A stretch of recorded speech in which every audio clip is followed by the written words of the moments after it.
क्षेत्र के चिलवरिया के पास यात्रियों से भरी निजी बस में आग लगने की खबर है।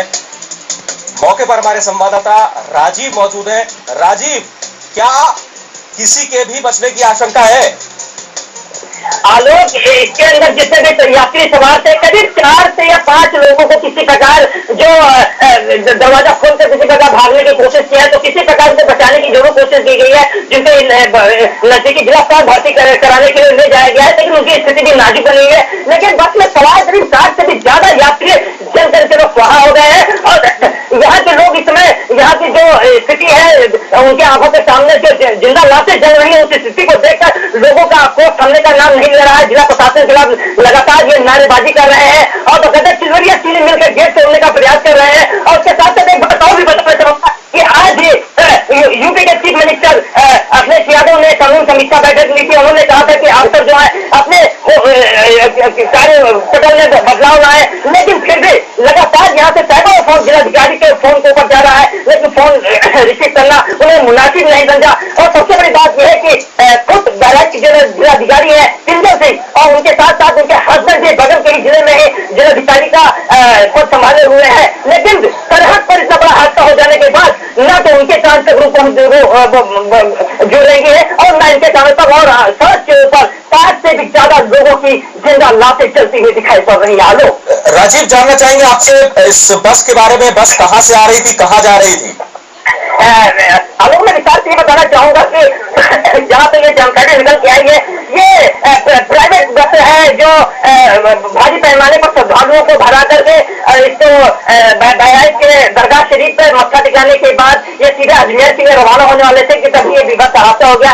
जानकारी निकल कर आ रही कि शायद बस में कहीं सिलेंडर आदि शायद रखा हुआ था और जो भीषण हादसा टक्कर हुई है ट्रक से और बस के, उसके पास दोनों में जो विस्फोट हुआ है, उसके द्वारा भयानक आग लग गई है, जिसके कारण बस के चिथड़े हो गए हैं और उसमें सवार काफी की संख्या के यात्रियों के भी चिथड़े हो गए। उसके साथ साथ जितने भी संख्या में उसमें लोग बैठे थे वो जलकर सुहा हो गए। आलोक, राजीव, आप हमारे साथ बने रहिए। अपने दर्शकों को एक बार फिर से बता दें कि बताया जा रहा है कि इस बस में कई श्रद्धालु थे जो यहाँ से अजमेर की तरफ जाने वाले थे, लेकिन उससे पहले ये हादसा हुआ। बहराइच की कोतवाली देहात थाना क्षेत्र के चिलवरिया के पास यह हादसा हुआ है। यात्रियों से भरी हुई बस थी, 60 से ज्यादा यात्री इसमें सवार थे। ये बस अचानक मॉडल से भरे ट्रक में पीछे से टकराती है। ये टक्कर जोरदार होती है कि बस में शॉर्ट सर्किट से चिंगारी से आग लगती है और देखते ही देखते ये आग पूरी बस को अपनी चपेट में ले लेती है। किसी तरीके से 4 से 5 यात्रियों को इस बस से निकाला जा सका। उसके अलावा कोई भी यात्री इस बस से नहीं निकल पाया। इतनी तेजी से हादसा हुआ। सबसे बड़ी लापरवाही यहाँ पर जिला प्रशासन की सामने आई। जिलाधिकारी को कई बार सूचना देने के लिए यहाँ के लोगों ने उन्हें फोन पर संपर्क करने का प्रयास किया, कोशिश की, लेकिन जिलाधिकारी साहब ने फोन रिसीव तक नहीं किया। जी न्यूज़ उत्तर प्रदेश पर खबर दिखाए जाने के बाद प्रशासन हरकत में आया, पर जिलाधिकारी मौके पर पहुंचे, लेकिन सबसे बड़ी लापरवाही यहां पर भी सामने आई। आग बुझाने के लिए दमकल की सिर्फ एक गाड़ी मौके पर पहुंचती है और थोड़ी देर बाद उसमें भी पानी खत्म हो जाता है, जिसके बाद इन लोगों के, इन यात्रियों के बचने की उम्मीद और भी कम होती जाती है। स्थानीय लोगों ने प्रयास करने की कोशिश की, लेकिन अब तक कोई कामयाबी नहीं मिल पाई है। पास ही एक शुगर मिल का दरवाजा खोला जा रहा है ताकि पानी की वैकल्पिक व्यवस्था हो सके, लेकिन अब तक ये व्यवस्था नहीं हो पाई है। आशंका ये जताई जा रही है कि शायद ही कोई यात्री अब इस बस से जिंदा बाहर निकले। हमारे साथ राजीव मौजूद है, हमारे संवाददाता। राजीव, क्या उम्मीद की जा सकती है कि अब भी कोई बाहर निकलेगा जिंदा?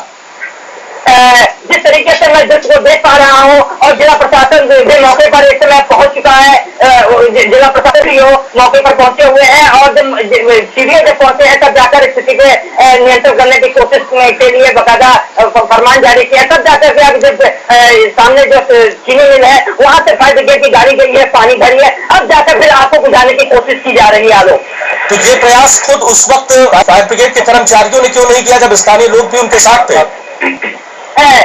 दरअसल जिला प्रशासन की लापरवाही माना जाएगा कि जिस सूचना सबसे पहले पहुंची है तो मौके पर ये सारी व्यवस्थाओं को मौजूद कराना चाहिए, उपलब्ध कराना चाहिए, लेकिन जब मौके पर मीडिया में जो खबर प्रसारित हो जाती है तब यहाँ जिला प्रशासन हरकत में आता है और तब जाकर फाइट शुरू होती है। और मैं ये भी बताना चाहूँ कि बहराइच जिले में एक गाड़ी जो फायर ब्रिगेड की थी, उसका पानी जब खत्म हो गया है, उसके बाद अब गोंडा से भी एक गाड़ी आग बुझाने के लिए निकलने वाली है।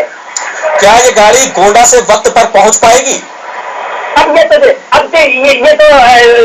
स्पीड के ऊपर जाहिर होता है क्या है, लेकिन मौके पर अगर पहुंच भी आएगी तो आग बुझाने के बाद उसके अंदर जो बचने की भी किसी की उम्मीद है वो भी नहीं है। राजीव, सबसे बड़ा सवाल यहाँ पर लापरवाही का तो है, लेकिन एक बड़ा सवाल यहाँ पर यह भी खड़ा होता है कि किस तरह की ट्रेनिंग दी गई है यहाँ पर फायर ब्रिगेड के कर्मचारियों को। अगर पानी नहीं है तो कोई वैकल्पिक व्यवस्था क्यों नहीं है? क्यों नहीं बालू डाल दी गई? क्यों नहीं मिट्टी डाल दी गई? क्यों नहीं कोई दूसरा और इस्तेमाल की गई चीजें जिससे आग पर काबू पाया जा सके? निश्चित तौर पर इसमें माना जाए तो फायर ब्रिगेड के कर्मचारियों की भी लापरवाही का मामला है, क्योंकि जो फायर ब्रिगेड की जो व्यवस्था है, ये जो दरअसल ये जो मई और जून का माह होता है, इसमें आग लगने की काफी संभावनाएं होती है। इसी के मद्देनजर बकायदा इन लोगों को रिहर्सल कहा जाता है कि आग लगने के बाद बकायदा क्या क्या व्यवस्थाएं होनी चाहिए, मौके पर अगर कोई नहीं है तो वैकल्पिक व्यवस्था के लिए क्या क्या सुविधाएं मुहैया होनी चाहिए, किस तरीके से आग में काबू पाया जा सके। लेकिन यहाँ पर जो फायर ब्रिगेड के जो कर्मचारी है, उनको किसी प्रकार की न तो रिहर्सल कराई गई है, न तो किसी प्रकार की, और जो सिर्फ यहाँ पर आग बुझाने के लिए एक गाड़ी लेकर रवाना हो जाते हैं और मौके पर जब ग्रामीण स्तर पर लोग पहुंचते हैं तो उसके बाद जो लोगों का इंजन सेट होता है या किसी प्रकार आग बुझाने की कोशिश करते हैं, लेकिन हाईवे पे जो आग लग जाती है, इसके बुझाने के लिए इसके पास न तो कोई टेक्निकल जानकारी है और न तो किसी प्रकार का तजुर्बा है और न तो उनसे किसी प्रकार का रिहर्सल किया जाता है, जिसका खामियाजा आज भरी बस में सवार यात्रियों को भुगतना पड़ा है। आलोक, तो राजीव, सवाल उठता है कि किसके भरोसे यात्री सफर करेंगे? निश्चित तौर पर अगर इसी तरीके से लापरवाही रही तो आज बहराइच जिले में हादसा हुआ तो कहीं और भी हो सकता है। और